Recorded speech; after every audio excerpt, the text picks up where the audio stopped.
आपसे मैंने कहा था कि जीवन में आगे बढ़ने के लिए और आध्यात्मिक जीवन जीने के लिए एक शुरुआत करनी होगी कि अपना आसन संभालना सीखें, अपनी माला, अपना आसन अपने अंदर स्थिरता लाएं और प्राणायाम करते हुए अपने हार्मोनल बैलेंस को बनाने के साथ साथ आंतरिक शक्ति को प्रबल करें, जीवनी शक्ति को बढ़ाएं।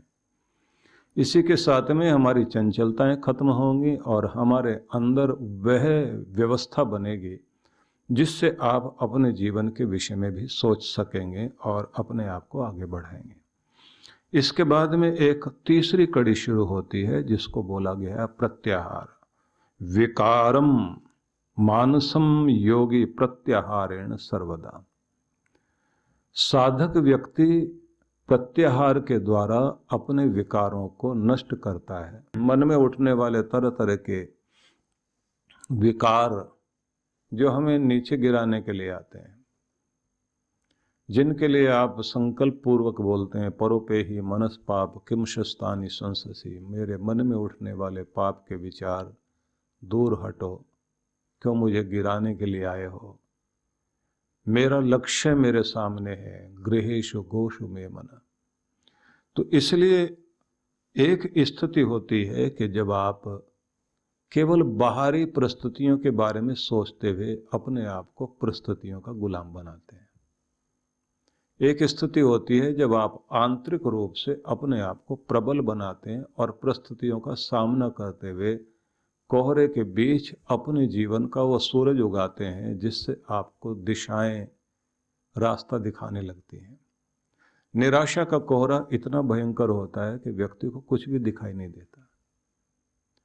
कोहरे में आपने देखा होगा कि हम लोग 10-20 फुट दूर तक ही देख पाते हैं। ज़्यादा कोई कोहरा कम हुआ आप 100 मीटर तक देखेंगे, 200 मीटर तक देखेंगे, लेकिन सामने से चली आ रही गाड़ी जिसकी लाइटें भी जली हुई, ऐसा लगता है कोई टिमटिमाता हुआ तारा है।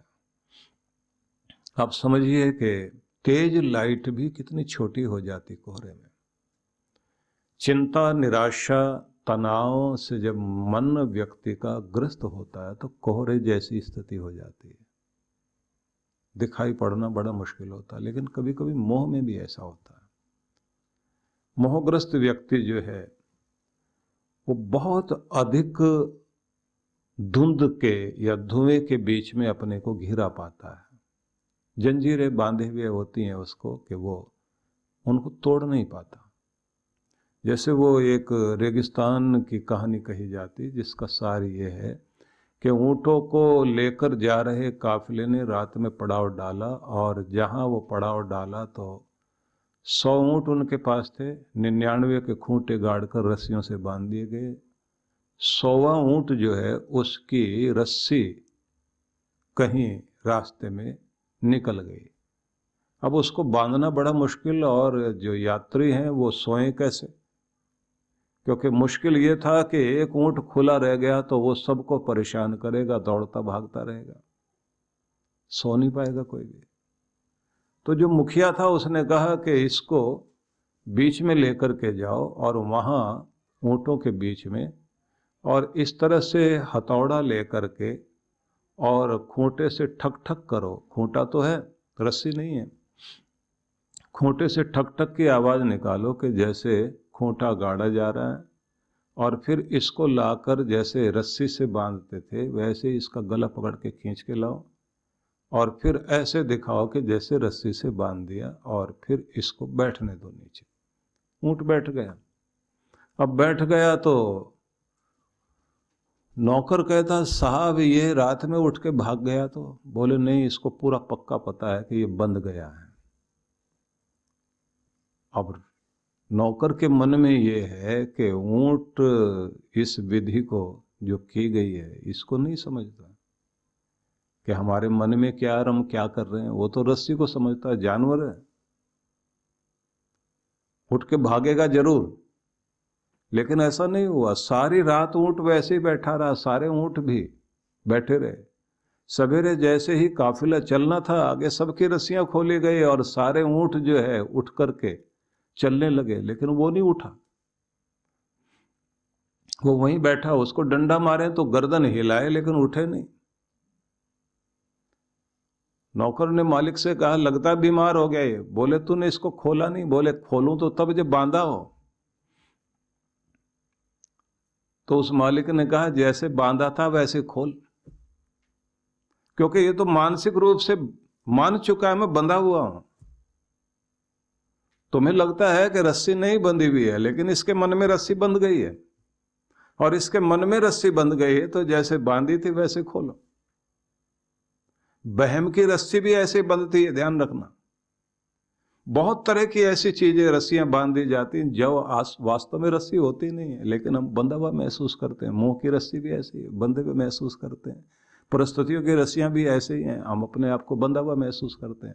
उसी विधि से उसको खोला गया, और जैसे खोला गया मतलब वैसे ही उसके खूंटे से जैसे रस्सी निकाल रहे हैं और जैसे उसके गले में रस्सी लपेट रहे हैं, वो सब क्रम किया गया। और फिर ऊंट ऐसे निकल के भागा जैसे पता नहीं कहाँ बंधा हुआ था और कितनी देर से।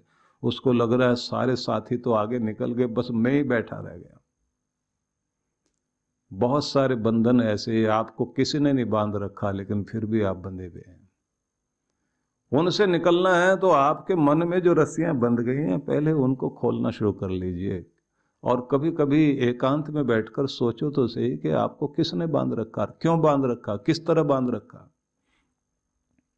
कितनी बार तो जो है घर के अंदर झगड़े होते हैं, पति कहता मैं तो छोड़ के भाग जाता अब तक, लेकिन ये सारे के सारे लोग हैं, इनका क्या होगा, तू तो मूर्ख है, तेरे साथ लड़ाई हो रही है, बच्चे हैं सामने। इधर पत्नी कहती है मैं भी अब तक निकल चलती, ये बच्चे मुश्किल पड़े हुए हैं बीच में, इनका क्या होगा। और कमाल की बात यह है कि सब अपना अपना भाग्य लेकर दुनिया में बैठे हुए हैं, सब ने अपना अपना कर्म करना, अपनी जिंदगी अपने ढंग से जीनी है, लेकिन हमने अपने आप को बांध रखा जैसे हम ही दुनिया चला रहे हैं। कभी कभी तो हमको लगता है हमारे कारण ही संसार चल रहा है। जैसे कहते हैं ना, बैलगाड़ी के नीचे एक कुत्ता भी साथ साथ चल रहा था। कुत्ता सोच रहा था बैल नहीं चला रहे गाड़ी को, मैं ही चला रहा हूं। लोग सोचते हैं अभी देश को चलाने वाला ये है, आगे तो बस हालत खराब होने वाली है। पहले वाले सोचते थे हम चला रहे हैं, लेकिन ये बात ध्यान रख लेना, देश वैसे ही चलता आ रहा है। व्यक्ति बदलते रहेंगे, दुनिया में काम चलते रहेंगे। इस दुनिया की रंगूनियां कभी खत्म नहीं होने वाली, हम हो ना हो। ये संसार ऐसे ही पहले चलता आया, ऐसे अब भी चल रहा और ऐसे ही आगे चलेगा। ये घर भी ऐसे ही चलते रहेंगे, ऐसे ही आगे व्यवस्था होगी। हमको लगता है बस हमारे बाद तो अंधेरा ही अंधेरा है, बीच में थोड़ा सा गैप जरूर पड़ा करता है।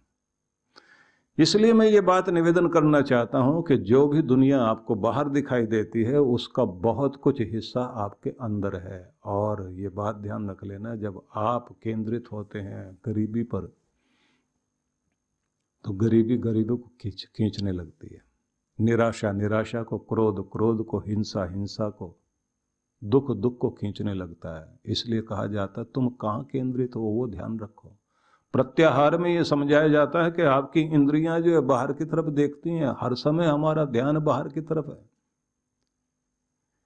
इसलिए बड़ी कहानियां इसके ऊपर बनी हुई है कि भगवान ने सब कुछ बांट दिया इंसान को, और उसके बाद भगवान से भगवती पूछती हैं कि सब कुछ दे दिया इंसान को, तो ये आपको पूछेंगे कैसे। बोले सब ले गए ये लोग, लेकिन इन्होंने एक चीज छोड़ दी है, मेरे चरणों के पास पड़ी रह गई हो। बोले वो क्या है। बोले शांति। महाराज इसको बेकार समझते थे लोग, इसलिए नहीं लेकर के गए। तो भगवान ने कहा कि इनके पास सब कुछ होगा फिर भी परेशान होंगे, और जब परेशान होंगे तो फिर ये कहेंगे ना घर में शांति, ना बाहर शांति, ना ऑफिस में शांति, ना रिश्तों में शांति, जाएं तो जाएं कहाँ। तो आखिर में कहेंगे कि भगवान के चरणों में ही शांति है, जहाँ छोड़ के गए ना वहीं दौड़ के आएंगे। तो कोई मंदिर जा रहा, कोई तीर्थ जा रहा, कोई कहीं जा रहा, सब लोग दौड़े जा रहे हैं, क्योंकि जहाँ छूट गई है शांति वहीं से लेने जा रहे हैं। और कमाल की बात है, वहाँ से भगवान फिर थोड़ी थोड़ी देते हैं, क्योंकि वो कहते तूने इसकी कदर नहीं समझी थी ना। इसलिए जब आदमी शांत होकर बैठता है, एकाग्र होकर बैठता है, थोड़ी शांति, थोड़ा सब्र, थोड़ी थोड़ी खुशी अंदर आने लग जाती है। जैसे शांति आने लग जाती है, वैसे संतुष्टि आती, तृप्ति आने लग जाती, चेहरे पर मुस्कुराहट आने लग जाती, निर्णय ठीक होने लग जाते हैं, और आदमी कहता है थोड़ी सी शांति मिली, थोड़ा सुकून मिला, थोड़ा चैन मिला, अब थोड़ा खुश हूं। बीमार कहता है थोड़ा चैन आ जाए, दर्द से शांति मिले। उलझनों वाला कहता है थोड़ी उलझने ठीक हो तो शांति आए। इसलिए बात ध्यान रख लीजिए कि हम सबको आंतरिक रूप से ही अपने आप को पहले पहचानना, अकेले बैठकर अपने भीतर चिंतन करने के साथ साथ में अपनी इंद्रियों का रुख जो बाहर की तरफ है, इंद्रियां बाहर देख रही हैं, आंखें बाहर देख रही हैं, अब इनको अंदर देखना सिखाइए। जो आप बाहर सुनना चाह रहे हैं तो अंदर की आवाज सुनना शुरू कर दीजिए। शांत होकर एकाग्र होकर के बैठिए और भीतर के उस दृश्य में आ जाइए कि एक संसार आपके अंदर चल रहा है। ईर्ष्या का संसार, द्वेष का संसार, विरोध का संसार, कड़वाहट का संसार, मधुरता का संसार, आकर्षण का संसार, धन का संसार, निर्धनता का संसार, बहुत कुछ अंदर है। सबको थोड़ी देर के लिए शांत कर दीजिए और सबको कहो ये भीड़ छट जाए, मुझे अकेला होने दो, मुझे खुद से बात करने दो।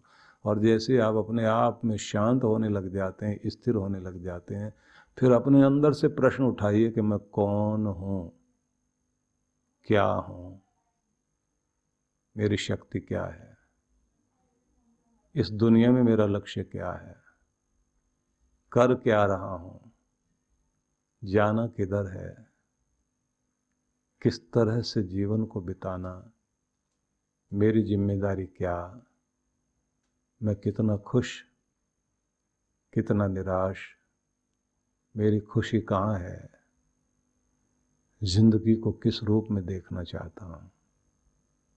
चिंतन शुरू, और फिर आप अपने भीतर से उत्तर खोजिए।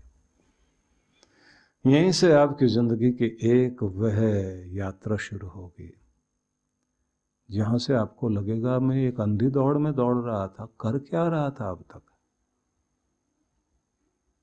ये बेकार की जिंदगी थी अब तक।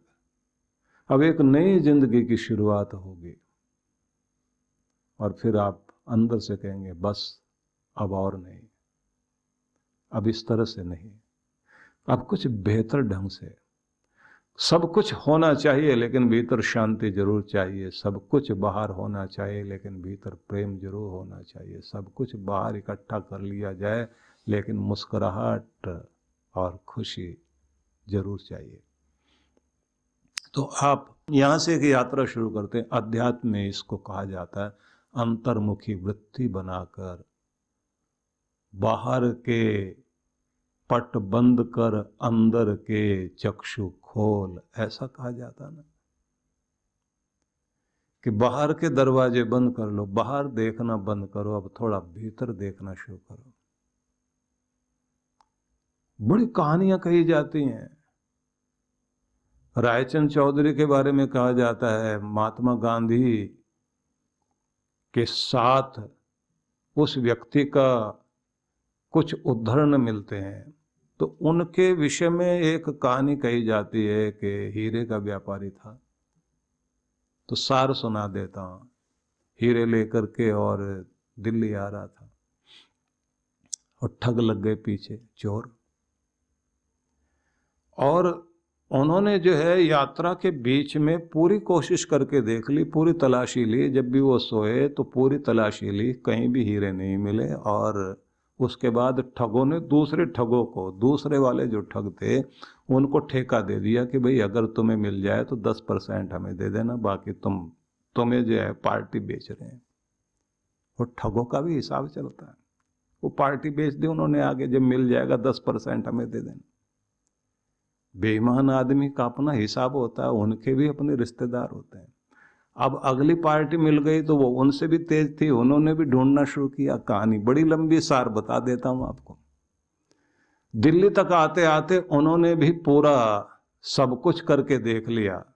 दिन में वो बातचीत यात्रा में रेलगाड़ी में इस तरह से करें कि जैसे वो भी बड़े सेठ हैं और बहुत भले लोग हैं। और जब वो स्टेशन दिल्ली का आ गया, उतरने लगे, तो वो लोग बोले साहब अब तो आप भी हमको पहचान गए हो कि हम कौन हैं।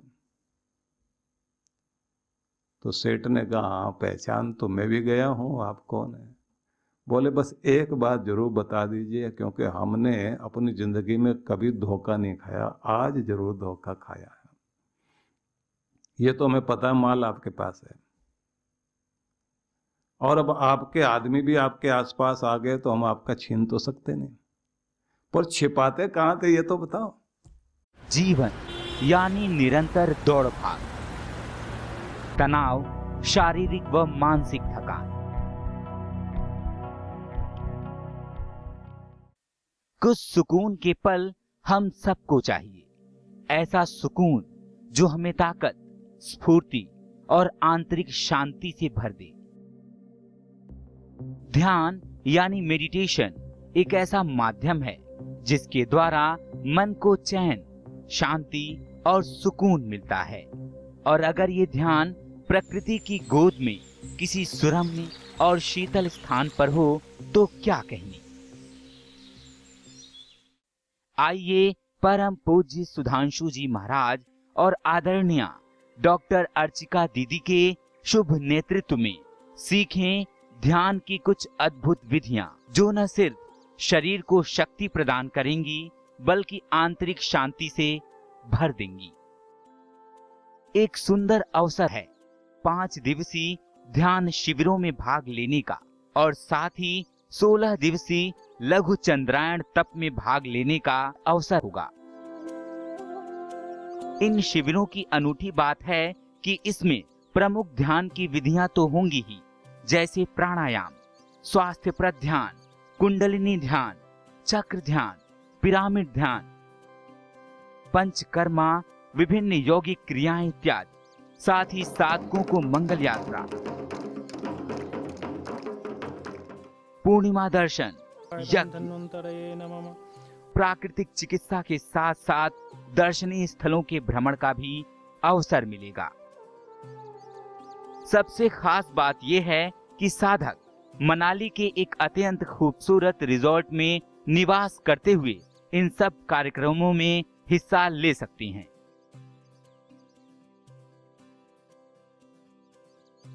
तो आइए परम पूज्य गुरुदेव और डॉक्टर अर्चिका दीदी के साथ मनाली चलें, पहाड़ों पर कुछ दिन बिताएं, ध्यान की विधियां सीखें और पाएं एक तनाव रहित मन, स्वस्थ तन, आत्मविश्वास और सबसे बढ़ के आंतरिक शांति और सुकून।